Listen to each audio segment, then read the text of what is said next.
The hips are wasted with a podium. It's a crime, really.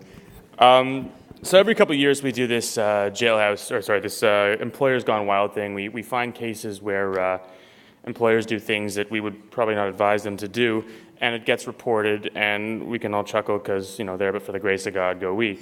But it's hard to find, right? Punching in search terms in the databases is difficult because, after the talk HR had with me, I can't use Gone Wild. And then you punch in terms like ridiculous and egregious and insane and ludicrous, and you do get good cases. Problem is Mark Stone is counsel on like every one of them. So there's not much we can do with that. But in any event, there's two cases. It's called Jailhouse Rock Edition because it turns out you can go to jail for violating the Employment Standards Act. And that's actually right in the Employment Standards Act, but it was obviously not used that often by courts or adjudicators. But two cases. One is R.V. Blondin.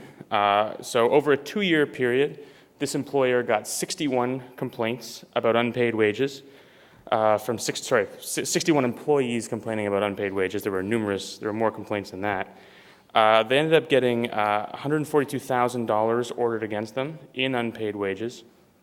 And of course, as one does when one gets a fine like that, they just ignored it.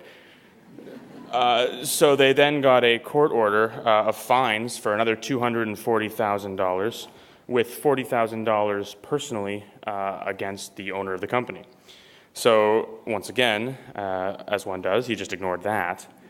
And finally, the court had enough of him not paying any of this and sent him to jail for 90 days. So this guy got 90 days for unpaid wages. So the second case is R.V. Check. This guy is basically, for a number of summers, what this guy did was start a company where you supply lifeguards to local pools. So it's like basically a lifeguard personnel company. But the kicker was, and this is a great business model, he didn't actually pay the lifeguards. So his margins were huge. So at the end of each season, he would shut down and declare bankruptcy of Company A, and then, the next summer he'd open Company B and do the same thing with another unfortunate group of lifeguards.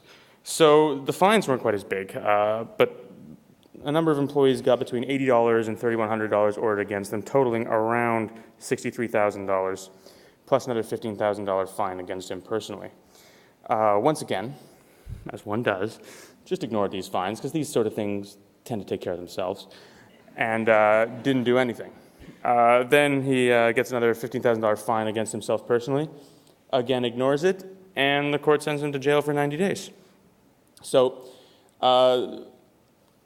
we try and end these, those are just funny cases, they're enjoyable. We try and end these with like a takeaway, because you come here, you spend the day here, a valuable lesson to take from all this, and I guess the only thing here is, don't do that. Beyond that, I don't have much else to add. I will, of course, stay true to the fast-talking lawyer part of it and conclude it there, but really, don't do that. Thank you very much.